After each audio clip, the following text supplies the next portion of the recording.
The Idea of Cosmopolitan Solidarity by Robert Fine. In this chapter, I shall discuss a concept that perhaps ought to be more central to the cosmopolitan literature than it is, quote, cosmopolitan solidarity, end quote. In political thought, the notion of solidarity does not have the brio that it once had in the heady days of class and international solidarity. In sociology, the concept of solidarity, which used to be pivotal to understanding the ties that bind people to one another, now tends to be relegated to a subfield relating to the role of altruism, compassion, and sympathy in social life. It is in this context that the idea of, quote, cosmopolitan solidarity, end quote, has arisen as an extension of or alternative to the kind of solidarity that once existed at the level of class and nation. My aim in this paper is to explore the nature of cosmopolitan solidarity and raise some of the difficulties that its conceptualization raises. The origins of the concept of, quote, solidarity, end quote, go back to Roman law. Obligatio in solidum, where it was used to refer to the joint liability or joint responsibility a number of people have for the debt of any one individual within the community. In modern times, the term, quote, solidarity, end quote, has become part of political discourse since the Enlightenment.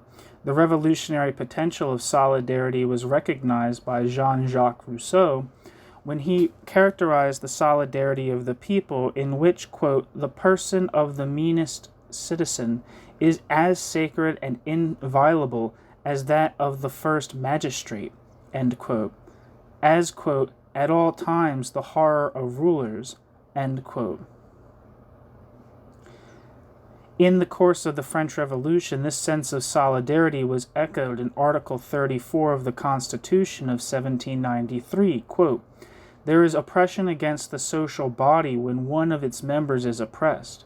There is oppression against each member when the social body is oppressed, end quote. In the lexicon of the Revolution, fraternity was surely the preferred term, but in the 19th century, the concept of solidarity largely displaced that of fraternity in national and workers' movements. Whereas fraternity has patriarchal, familial, and blood origins, solidarity has its roots in law and politics. More recently, the idea of the solidarity of the people has come to the fore in the name of the Catholic syndicalist Solidarność of 1989, but also in the idea behind UN International Solidarity Day. Quote, let us live our daily lives in solidarity with those less fortunate than us, the poor, the sick, and elderly, those enduring abuse, discrimination, or violations of their rights, and thereby build a better world for all, end quote. In sociological discourse of Durkheim and Tönnies, the concept of, quote, solidarity, end quote, was deployed within a societal setting to contrast, quote, mechanical, end quote, forms of solidarity characteristic of traditional communities, Gemeinschaft, with, quote, organic, end quote, forms characteristic of modern, functionally differentiated societies, Gesellschaft. In its modern form, it expresses the solidarity of strangers who, in spite of fragmentation and heterogeneity, are dependent on one another and linked together through media of exchange, law, associational life, welfare, and political representation. The nation-state, arguably the dominant form of modern political community, had elements from both forms of solidarity within it. It combined an abstract form of solidarity with cultural symbols of, quote, the people, end quote, the nation, end quote.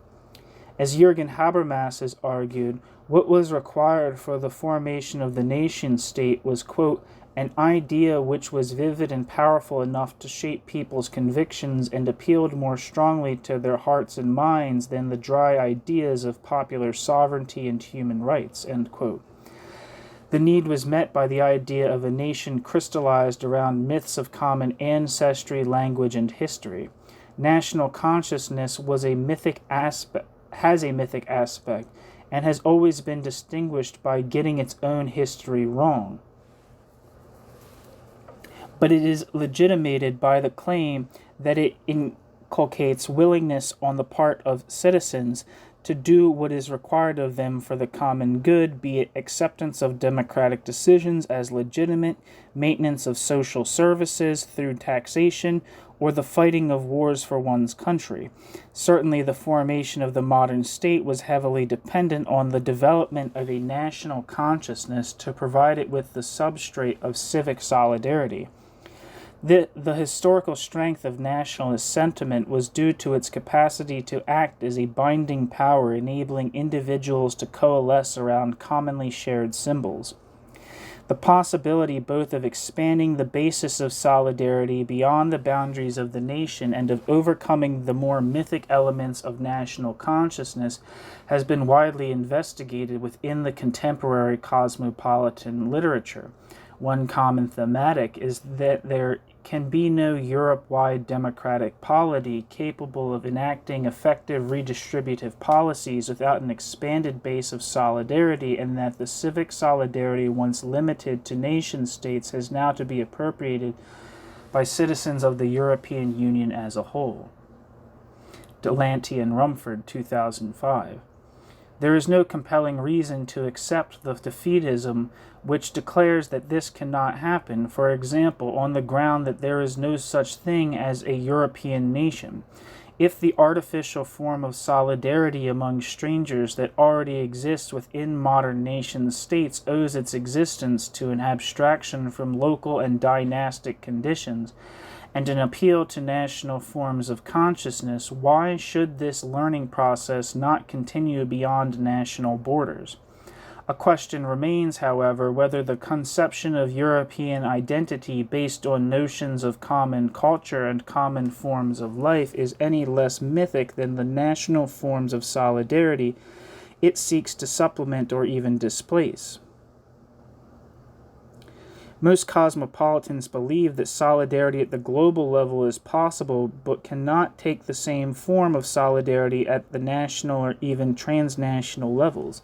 This is either because every political community must distinguish between the kind of solidarity which exists among members and that which relates to non-members, while global solidarity does not easily allow for this distinction, or because the prospect of a world state is a frightening one in its implications. This raises the question of what kind of cosmopolitan solidarity might exist at the global level. Habermas's answer is indicative of much of the cosmopolitan literature. It looks to the, quote, constitutionalization of international law, end quote, and the expanded scope of human rights rather than on the building of a global political community. Habermas, 2008.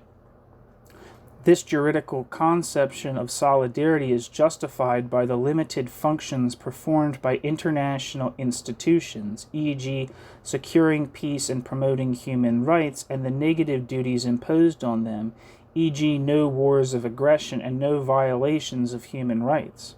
However, it does not directly address the ethical basis on which such cosmopolitan solidarity is formed, and in not addressing it leaves open a reading of cosmopolitan solidarity that attaches it more to feelings of compassion and sympathy than to the substance of ethical life in an interconnected world. Modern forms of solidarity. Two of the main cornerstones of solidarity in the modern era have been nations and classes. The two of them, the main forms of self-understanding have been those Two of the main cornerstones of solidarity in the modern era have been nations and classes, and the two of the main forms of self-understanding have been those of nationalism and socialism. Fine and Chernilo, 2003.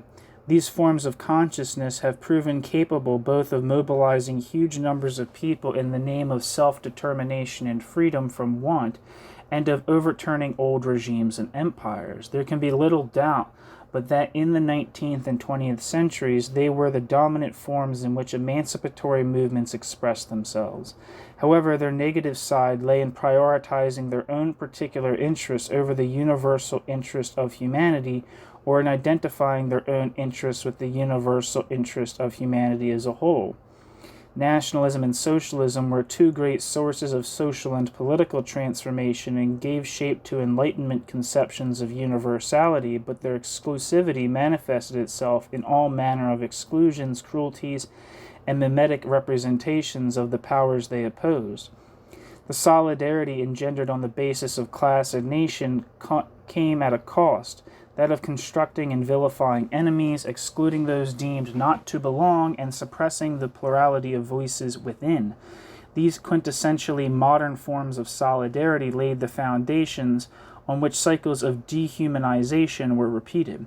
The idea of, quote, internationalism, end quote, was an attempt to integrate both aspects of solidarity, class, and nation. It was the symbol of solidarity extended across national boundaries to foreign strangers suffering at the hands of their own oppressors. We only have to think of the international solidarity shown to Republicans in the Spanish Civil War to understand that individuals risked their livelihoods and lives for the freedom of others.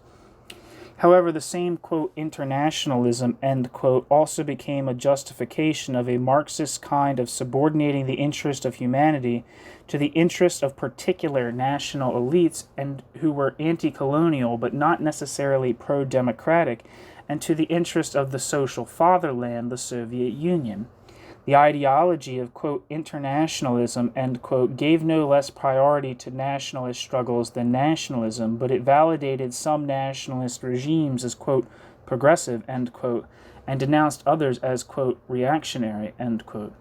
Dissenting Marxists called for a new internationalism able to resist both, quote, great nation, end quote, little nation, end quote, nationalisms, as well as the reified dualism between, quote, nationalisms of the oppressed, end quote, nationalisms of the oppressor, end quote.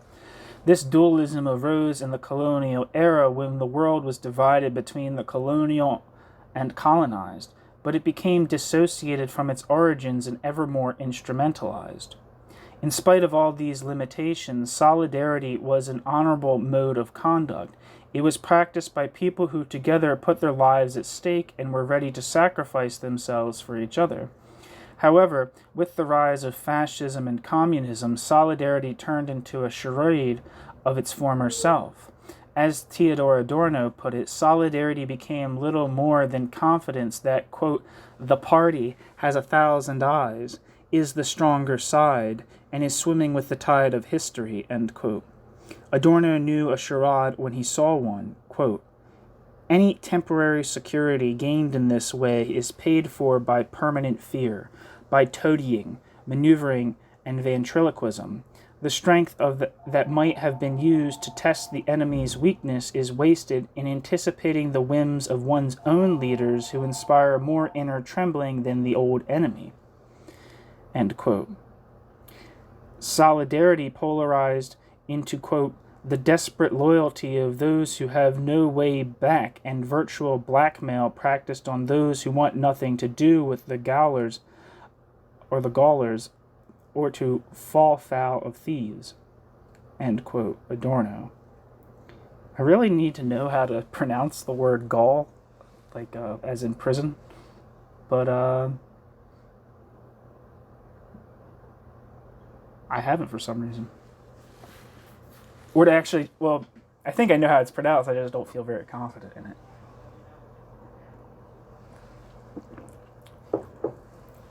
In a similar vein, Hannah Arendt posed the question of what kind of, quote, basic experience in the living together, end quote, of human beings permeates a form of government whose essence is terror.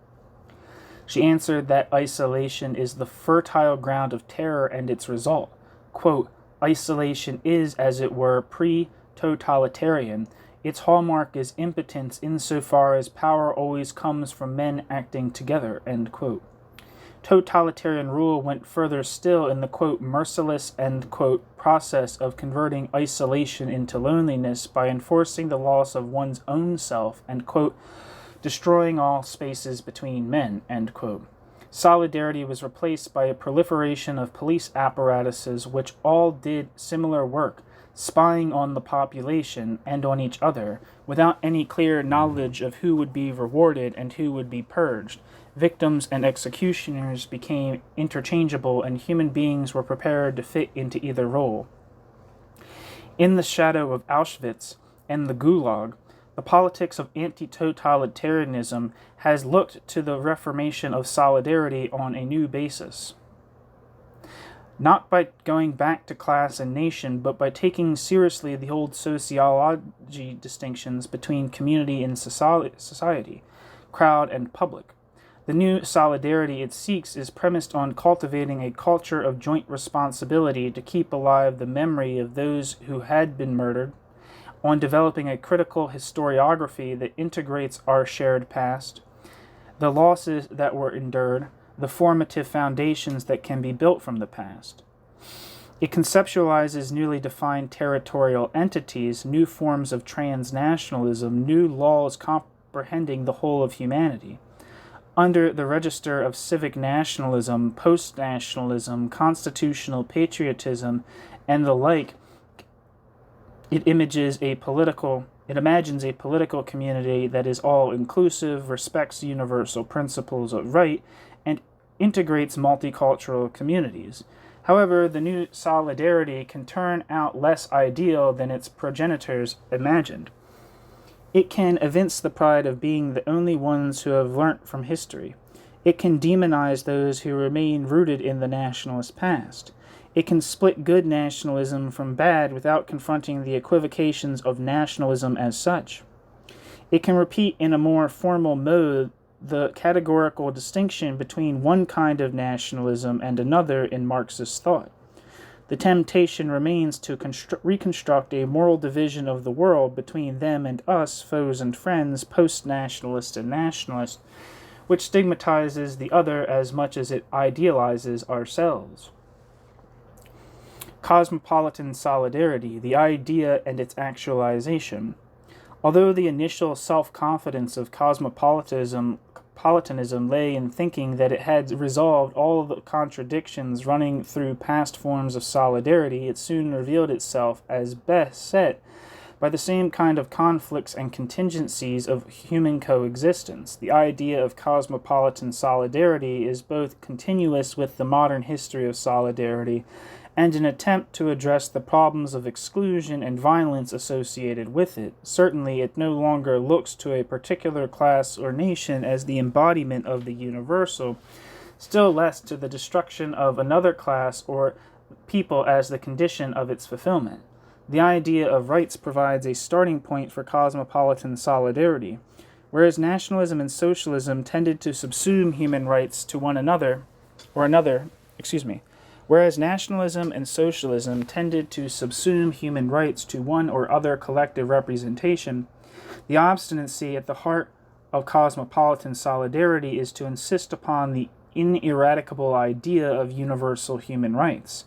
Rights are a particular social form of recognition between human beings based on my recognition of your rights and your recognition of mine. It is a limited form of recognition since right is only one aspect of a social relationship, and it is merely formal in character compared with the relationship as a whole.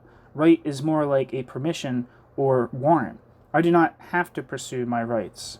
The only necessity is negative, to respect others as persons, as bearers of rights, and not to violate their rights. An ethical life presupposes there is more to a human relationship than right one.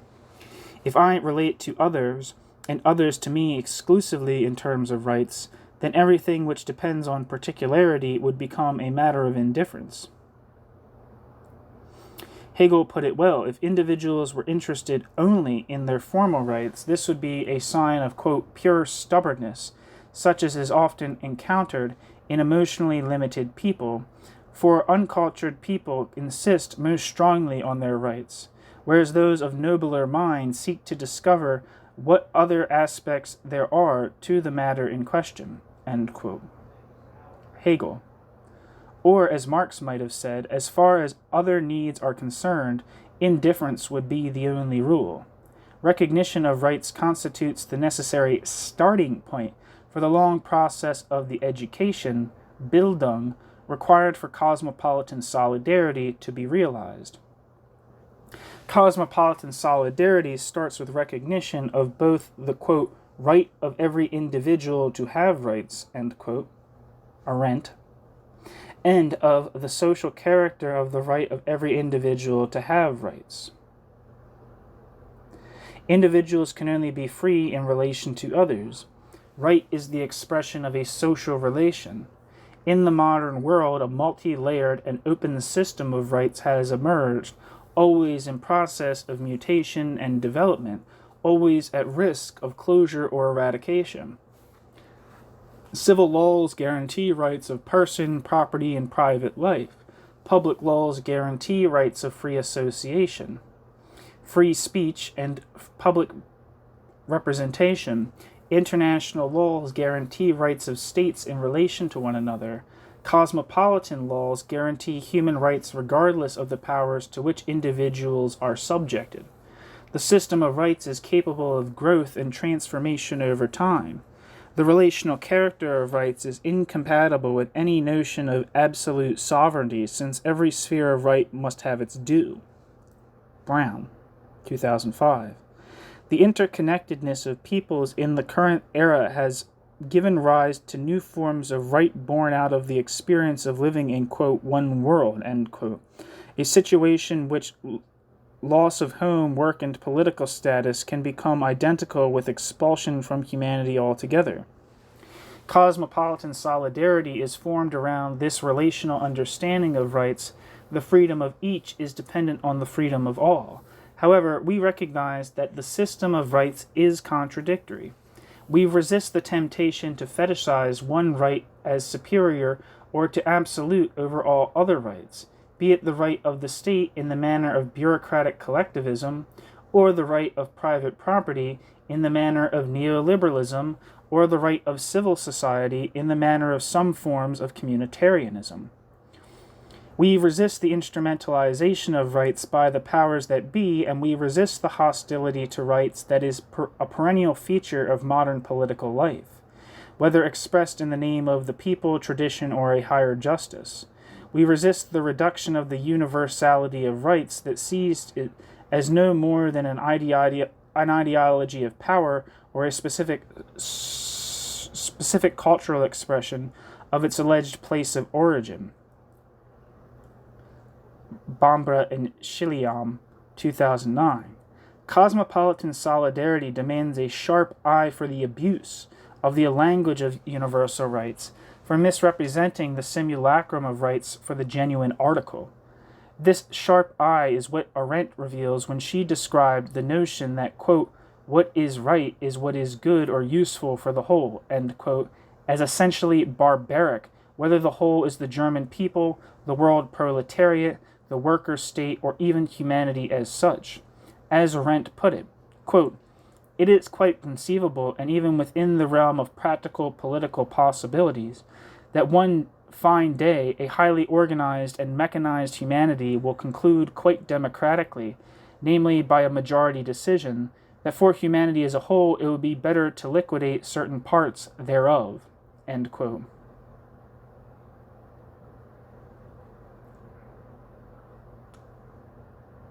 I mean,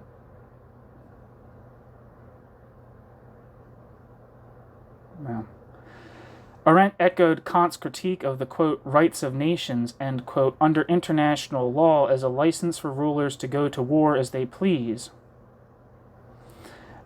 Use of any means of warfare they deem necessary and exploit colonies as if they were lands without people. Kant wrote of the abuses unleashed on non-European peoples in the name of, quote, rights of hospitality, end quote, on the pretext that they mistreated European, quote, travelers, end quote, who were actually armed invaders. Cosmopolitan solidarity, that was Kant.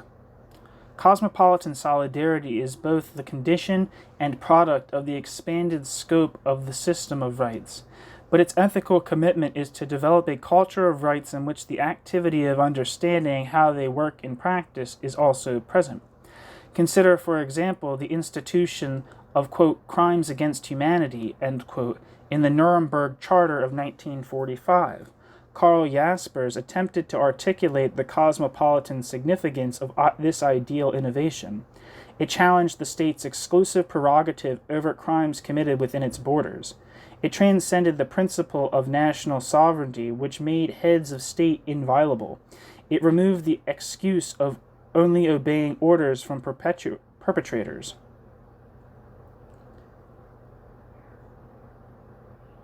It removed the excuse of only obeying orders from perpetrators. It held officials who plan atrocities as liable as those who participate. It extended the notion of criminal guilt in international law beyond war guilt. It treated mass murderers as criminals and deprived them of that demonic quality they might otherwise be endowed with. Not least, it signified that crimes committed against one set of people, Jews, Poles, or Roma, are an affront not only to these people, but to humanity as a whole. Jaspers. However, cosmopolitan solidarity also requires an understanding of how this legal innovation translates in the world. The problems are not difficult to see. For example, when a machinery of mass murder impels a great many people to participate in atrocities, finding a few individuals guilty seems disproportionate and permits others who participated to absolve themselves of responsibility. The difficulty becomes deeper, as Hannah Arendt understood, if a court subsumes norms of legal justice to moral indictment of the accused. In the Eichmann trial, according to Arendt, the court correctly indicted Eichmann for the crimes he committed, administering the transport system for the mass murder of Jews, but it also tried to represent him as a committed anti-Semite who murdered Jews with his own hands, crimes for which there is little proof. The court could not come to terms with the evidence that the accused was not a perverted or sadistic monster, but terrifyingly normal, more like ourselves than we would like to think, and that Jews were not only victims or heroes, but could in some cases collaborate with their executioners. Whether or not Arendt was right in this particular case is hotly contested, but the more general point is that the task of a criminal court is to, quote, weigh up the charges, render judgment, and mete out due punishment, end quote. Not to demonize the accused or treat the accused in the same way he treated his victims as beasts to be slaughtered. For with this posture there is nothing to learn about ourselves. When Arendt later turned to a study of Kant's critique of judgment, she found a straightforward way of formulating the insight she gained from her report on the trial. One, quote, one is a member of a world community by the sheer fact of being human. This is one's, quote, cosmopolitan existence, end quote. When one judges and acts in political matters, one is supposed to take one's bearings from the idea, not the actuality, of being a world citizen, end quote. Arendt. What this formulation might mean for us and how it relates to the call of human compassion is the subject matter of the next section. Cosmopolitan solidarity and compassion. The art of taking one's bearings from the idea of being a world citizen is a good formulation of the requirement of cosmopolitan solidarity, but in practice it is no easy matter. Consider, for instance, the ambivalence associated with the doctrine of, quote, humanitarian military intervention, end quote, and the responsibility of the international community to protect people from genocide, crimes against humanity, and other such cruelties. The urge to intervene, at least in the final analysis, derives from compassion for the victims of these horrendous crimes, whoever the victims and the perpetrators might be. It is a necessary extension of the precedent set at Nuremberg if crimes against humanity serve as a justification for legal prosecution of the perpetrators after the event. It would appear to follow that they also justify forceful intervention on behalf of the victims before or during the event. The responsibility of power is not to stand idly by while vulnerable people are persecuted or exterminated, sometimes by the very states which are meant to protect them.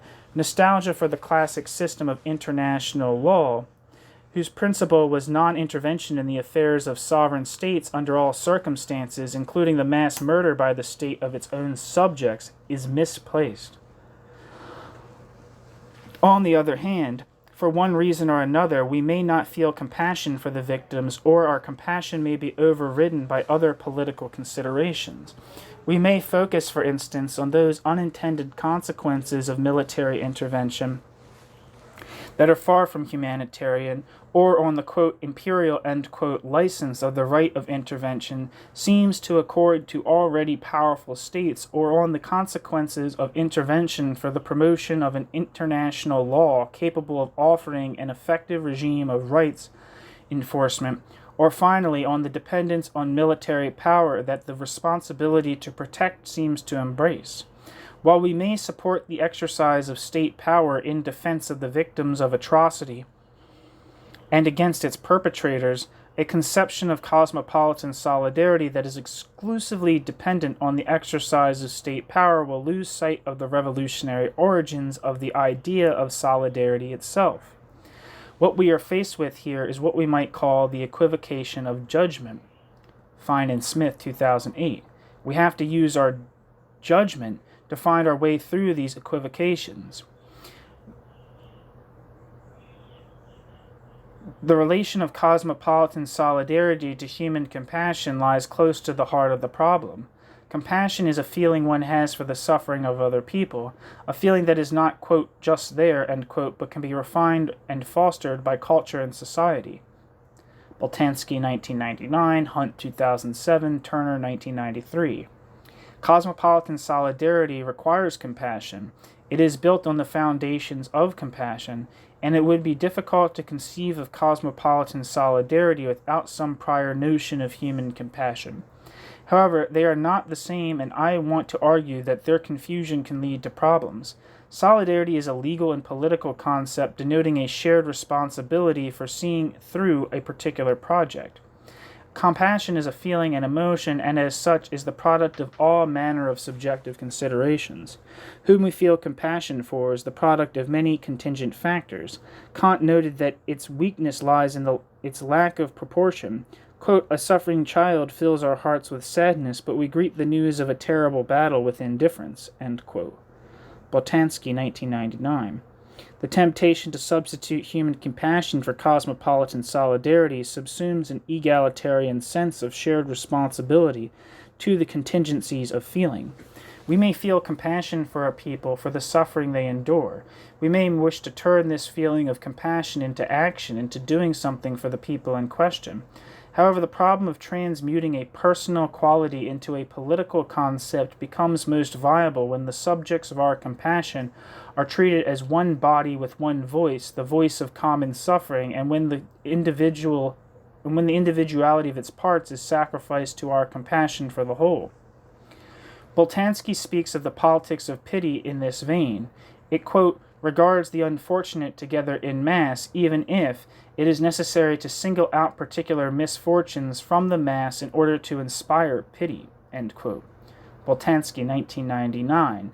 The, quote, one voice, end quote, of the oppressed may be identified with the cry for bread or the cry for freedom, yet it remains the only voice we hear, a voice given precedence over all other voices by those who feel the compassion and translate it into a political principle. The temptation to substitute one voice for many is reductive to the extent that it defines people entirely by the victimhood and not as moral, legal, and political subjects. This is not to say that the people for whom we feel compassion are not victims, but that they are not only victims. If we turn victimhood into a master status, we are faced with the paradox that compassion for the victims can also strip them of their humanity. We only hear wound-based narratives, and our sense of injustice inclines us to see only that injustice as formative. The politicization of compassion may lead us to search for those who are responsible for the plight of the victims in equally holistic terms. In a more active mode, we may seek to transform the masses from les malheureux into les enragés, and invite the rage of naked misfortune to pit itself by any means against the forces of domination. The temptation here is to reverse the problem we are trying to address. Just as racists racialize particular groups of people into a unitary otherized category, an act of reversal would treat racists as an equally unitary otherized category. Cousin, 2010. The sociologist Raymond Aron raised the issue in his discussion of Jean-Paul Sartre's Anti-Semite and Jew, where he argued that Sartre's treatment of the anti-Semite was close to the anti-Semite's depiction of the Jew. Quote, anti-Semites tend to present all the colonizers, all the anti-Semites, all the whites as essentially defined by their contempt for natives, hatred of Jews, desire for segregation. They paint a portrait of the colonizer, the anti-Semite, or the whites, that is as totalizing as their stereotypes of the Jew, the native, or the blacks. The anti-Semite must be wholly anti-Semitic. End quote. Whether Aaron was right or wrong in his characterization of Sartre, the general point is this: when we view others from an exclusively victimist stance, they become ciphers of our resentment towards those perceived as their victimizers. We despise the people we charge with despising others. Our compassion for the victims becomes subordinate to the hostility to the perceived victimizers. In this variant on, quote, methodological nationalism, end quote, we forget that no human being is entirely, quote, other, end quote, than another, even where unequal social structures make this hard to see. Chernilo, 2007. Gillian Rose put it well.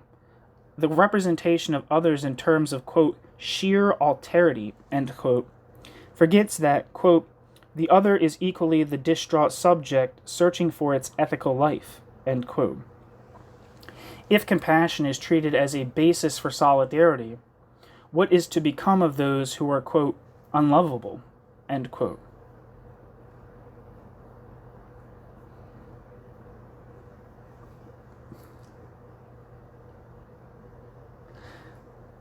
Yeah, this is just a comment. My immediate response to that is I always think of compassion for people you find, like, despicable. I feel like compassion for, like, the oppressed and maimed and defeated and destroyed and conquered is, like, a very easy compassion to have. Whereas, like, compassion for, like, a brutalizer, an oppressor, someone, who hurts other people, that's actually hard to have. And it's, sometimes you don't have it, but, like, I think this might be what he's saying here, is like, principle needs to be the guiding light and not gut feeling. Anyway, sorry. I know people don't like to hear my little is, but anyway, back to the reading. The politicization of compassion for the victim and of condemnation for the executioner becomes particularly problematic if we think of each side as a category, the larger the better, and judge whole groups of people without making distinctions or holding individuals responsible. We rightly condemn states we hold responsible for serious abuse of human rights, Rawls, 1999, but we also have to be reflective on the institutional dynamics of judgment. How serious does a rights violation have to be to exclude a particular state from the society of states? Which body has the authority to do, and on what do so? Which body has the authority so to do, and on what basis? What is the role of power and contingency in such labeling processes? How are criteria of judgment to be balanced between states and that have aggressive international aims and those that commit major human rights abuses, end quote. That quote. I don't know why I said quote. Sorry, I'm freaking out. Our criteria of judgment to be balanced between states that have aggressive international aims and those that commit major human rights abuses. Should we judge the wrongs committed by a state in relation to an ideal standard of what a state ought to be, or in comparison with the wrongs done by other states? The politics of labeling states raises difficult questions, but these difficulties can become wholly destructive when there is slippage from condemning a state for human rights abuses to condemning a people as having a propensity to commit serious human rights abuses. The sheer negativity of this logic holds whether the propensity for abuse attributed to a particular people is said to lie in their nature, as we sometimes find in a psychology of callousness and cruelty they are said to have acquired as the result of previous trauma. Even the language of human rights may be instrumentalized in the service of judging and condemning whole peoples in the name of the suffering they caused. Habibi, 2007. Conclusion. In empirical terms, the idea of cosmopolitan solidarity provides sociology and the social sciences with a research agenda. We may study its existence in the world and often ambiguous role in literature, art, and philosophy, in global civil society, non-governmental organizations, and global mass media, in third world charities, political campaigns, and anti-globalization movements, in official bodies for the UN to from the UN to UNESCO, and in the everyday life of ordinary people. In conceptual terms, I have argued for a twin-track approach. On the one hand, focusing on the necessity for laws to prevent the daydreams of big business and political power from becoming reality. On the other, emphasizing the development of a political culture in which the idea of a world citizen becomes a trigonometric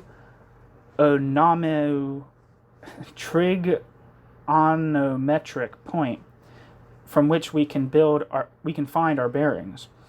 I have sought to uncover some of the difficulties this stress on building a culture of cosmopolitan solidarity raises, and in particular, its difficult relation to human compassion. Consider the Christmas Day, quote, truce, end quote, in the trenches of 1914, or the U-boat rescue of passengers from the sunken Laconia in 1942. These were fleeting phenomena in which cosmopolitan solidarity and human compassion were deeply imbricated, but they also have the force of an example for establishing cosmopolitan solidarity on a more solid and enduring basis. Cosmopolitan solidarity may be nurtured by compassion, but it is rooted in the soil of universal human rights. Cosmopolitan solidarity is a struggle against powerful tendencies in the modern age to divide the world into camps and to idealize one camp as much as we demonize the other. Gilroy, 2000. It occupies what Homi Bhabha calls a, quote, third space of enunciation, an ambivalent and turbulent space that confounds all binary epistemologies. It may take courage to, quote, take one's bearings from the idea, not the actuality, of being a world citizen, end quote, in the face of hostility from those who know only the self-certainty of which side they belong to. Smith, 2007. In a world in which people are required to choose between camps, the in-between can be a rough terrain to try to occupy. The history of the denigration of Jews as, quote, rootless cosmopolitans, end quote, from both sides of the totalitarian divide, Stalinism and Nazism, attest to the dangers that can be involved in being so labeled. Courage is not simply an individual virtue, though individuals like Hannah Arendt displayed oodles of it, but a product of cooperation with others. In this sense, we might say that cosmopolitan solidarity can never be the property of an individual. It belongs to society and is constructed in struggle. The dualism cosmopolitan solidarity defines is not simply given. Its origins lie in the social processes through which we construct unity of heterogeneous elements by means of homogenizing typifications. Cosmopolitan solidarity is, if you like, the politics of phenomenology. It is by no means an alternative to action. It is a form of action. It takes the side of those who oppose the dualisms of our age: racism, anti-Semitism, homophobia, xenophobia, national exclusivity, the subordination of women, punitivism, in whichever camp they find themselves. It is oriented to what we have in common as human beings, to a human complexity that is irreducible to a single category, to an engagement with other cultures that declines to turn difference into capital difference. Capital D difference. That said, the capacity of cosmopolitan solidarity to go wrong is doubtless no less than other forms of solidarity characteristic of the modern age.